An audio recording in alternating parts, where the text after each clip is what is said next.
A very good morning to dear students. Welcome to Edu Learning. हम क्या पढ़ रहे थे? चैप्टर नंबर वही हमारा चल रहा था, मॉर्फोलॉजी पढ़ रहे थे फ्लावरिंग प्लांट यानी एंजियोस्पर्म्स प्लांट की।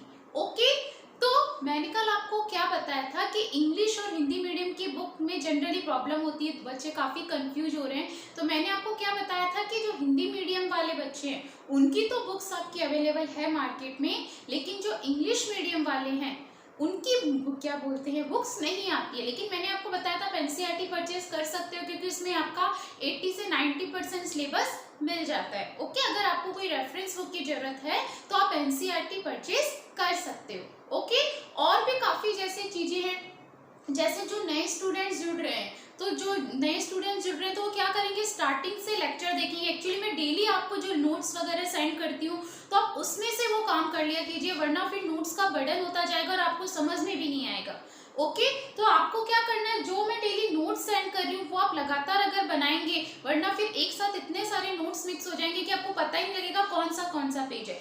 हिंदी मीडियम वालों के लिए तो कोई प्रॉब्लम है ही नहीं क्योंकि उनको तो नोट्स किससे बनाने हैं, आपकी बुक से बनाते हैं। बच्चों ने बुक खरीद ली होगी फिर भी मैं आपको फोटो खींच के आपके ग्रुप पर भेज देती हूँ, ठीक है। लेकिन अगर हम क्या बोले, अगर सपोज करो जिनके पास नोट्स नहीं है जैसे इंग्लिश मीडियम, तो आप डेली अपने नोट्स बनाइए तो आपको कोई प्रॉब्लम नहीं होगी, ठीक है।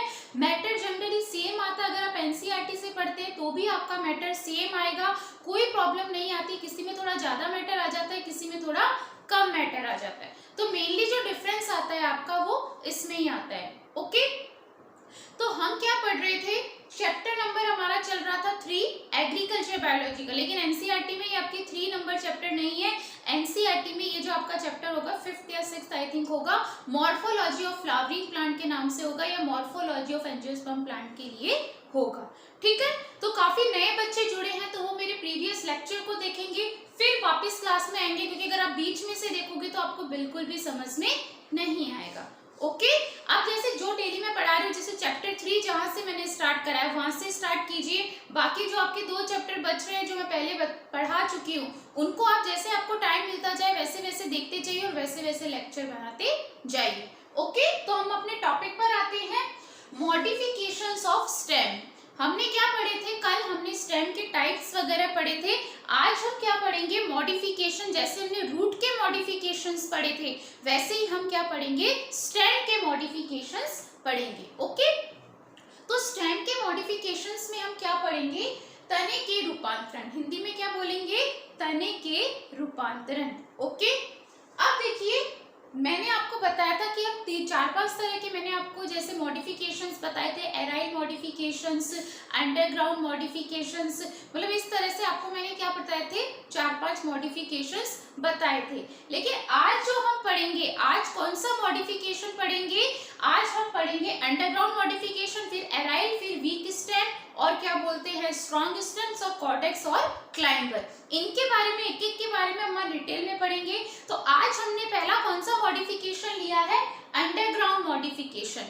हिंदी में क्या बोलेंगे, भूमिगत रूपांतरण। ओके, इंग्लिश और हिंदी में कोई कंफ्यूज होने की जरूरत नहीं है। इंग्लिश मीडियम वालों को तो कोई प्रॉब्लम नहीं होती है, लेकिन जनरली क्या रहता है थोड़ी हिंदी मीडियम वालों को प्रॉब्लम आ जाती है। लेकिन आप अपनी बुक सामने रखा कीजिए तो कोई प्रॉब्लम नहीं होगी। ओके, तो अंडरग्राउंड मॉडिफिकेशंस को हम क्या लिखेंगे, भूमिगत रूपांतरण हिंदी में बोलते हैं। नाम से ही पता लग रहा है क्या होगा, अंडरग्राउंड, यानी ये ऐसे मॉडिफिकेशंस होंगे जो कि जमीन के अंदर होंगे। 4 तरह के अंडरग्राउंड मॉडिफिकेशंस होते हैं। पहला होता है ट्यूबर, दूसरा होता है राइजोम, तीसरा होता है बल्ब और चौथा है कॉर्म। ध्यान रखना आपसे एग्जाम में क्वेश्चन किस टॉपिक पर पूछता है।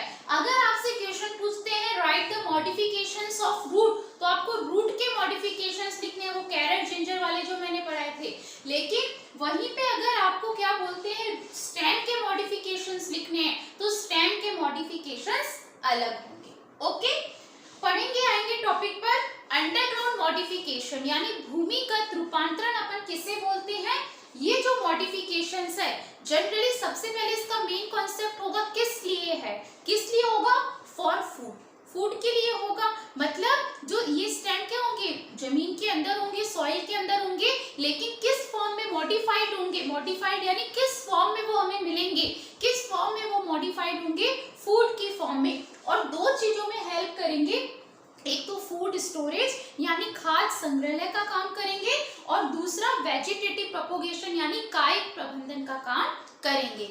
वेजिटेटिव प्रोपोगेशन आपने नाम सुना होगा कि किसी भी ऑर्गेनिज्म में 3 तरह के रिप्रोडक्शन होते हैं, वेजिटेटिव रिप्रोडक्शन, एसेक्सुअल रिप्रोडक्शन और सेक्सुअल रिप्रोडक्शन। नेक्स्ट पेज में हम पढ़ेंगे वेजिटेटिव प्रोपोगेशन का मतलब क्या होता है। वेजिटेटिव का मतलब होता है उसका वेजिटेटिव पार्ट। वेजिटेटिव पार्ट का मतलब क्या होता है, जो कि ग्रोइंग पार्ट, जो कि उगने वाला पार्ट है, जिसको हम तोड़ के अगर सॉइल के अंदर डालते हैं तो वो एक नए प्लांट में क्या होता है, कन्वर्ट हो जाता है। प्रोपोगेशन हम खुद प्रोपोगेट करवाते हैं, आर्टिफिशियल या आर्टिफिशियल मेथड से भी होते हैं, नेचुरल कंडीशन से भी होते हैं।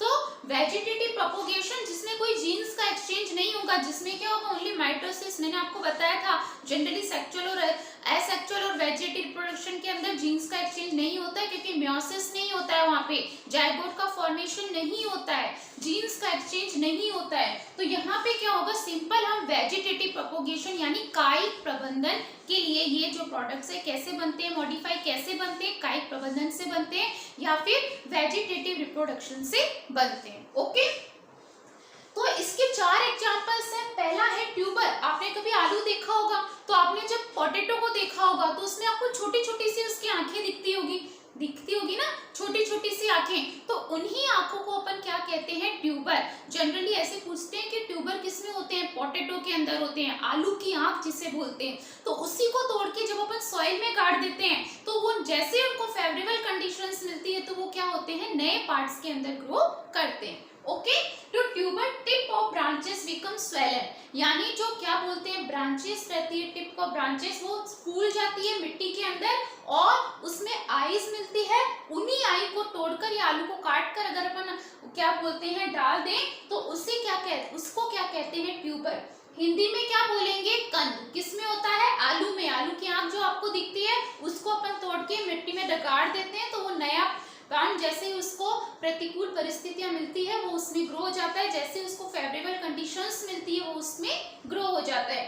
तो आपके क्वेश्चन कैसे आता है जेट के अंदर, आपके क्वेश्चन आता है कि ट्यूबर किसमें बनते हैं। तो आपको क्या ध्यान रखना है, मोस्ट इंपॉर्टेंट, ट्यूबर किसमें बनते हैं, पोटैटो के अंदर बनते हैं। किसमें बनते हैं, पोटैटो के अंदर क्या बनते हैं, ट्यूबर बनते हैं। नेक्स्ट क्या है, राइजोम।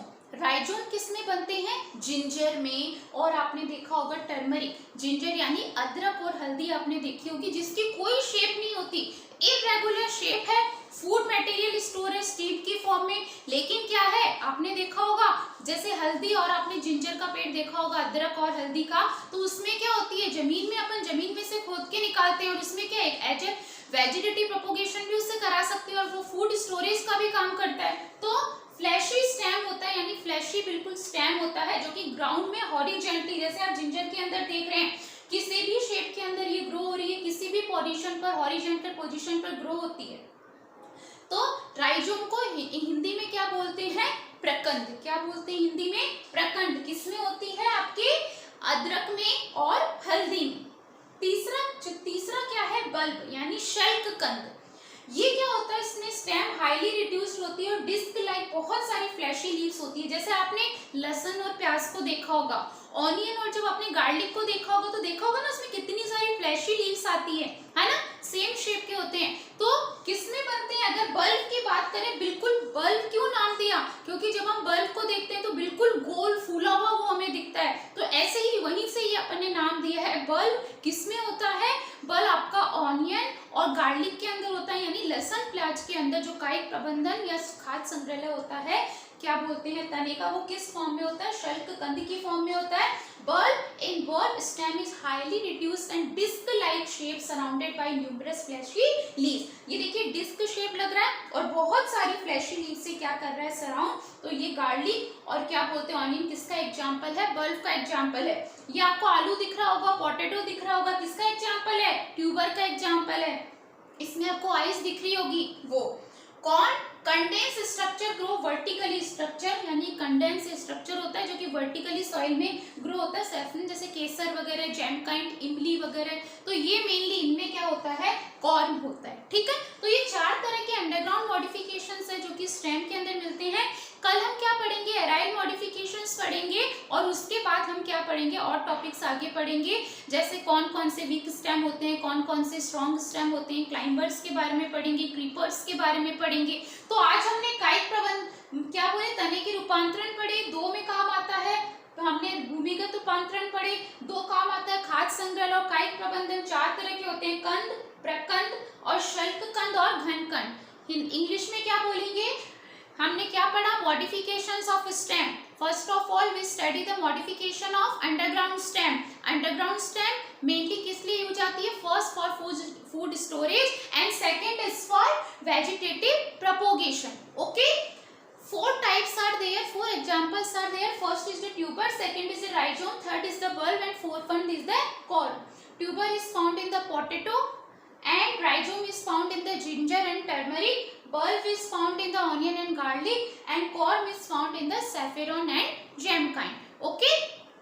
जनरली इसमें क्या बोलते हैं, ये मिलते हैं। तो आप हाथों हाथ नोट्स बना लोगे, कुछ आप ब्लैक बोर्ड पर देखिए, और जनरली अगर ब्लैक बोर्ड से आपको जनरली नहीं दिखता अच्छी तरह, तो आप क्या कीजिए, जो मैं आपको नोट्स सेंड करती हूँ, मैं आपको स्टूडेंट्स के भी नोट्स सेंड कर रही हूँ, लेकिन बुक के भी नोट्स सेंड कर रही हूँ, इंग्लिश मीडियम वालों को बोल रही हूँ। तो आपको क्या करना है, ज़्यादातर आप बुक को प्रेफर करोगे तो वो सही रहेगा, क्योंकि अगर स्टूडेंट के मैंने आपको नोट्स भेज दिए तो वो थोड़े गलत स्पेलिंग लिखी, आपने भी गलत याद कर ली। तो अगर हम बुक से थोड़ा नोट्स बनाते हैं तो आपको प्रॉब्लम नहीं होती है। ओके, हिंदी मीडियम वालों को तो प्रॉब्लम नहीं है, वो आराम से बुक से नोट्स बना सकते हैं। कोई जरूरी नहीं आपको पूरा लिखना है, केवल छोटी सी डेफिनेशन लिखनी है, क्योंकि चैप्टर बहुत बड़ा और इतना बड़ा आपसे पूछते भी नहीं है। Okay, thank you very much. अगर आपको कोई प्रॉब्लम है तो please contact on my WhatsApp number and comment. Thank you very much.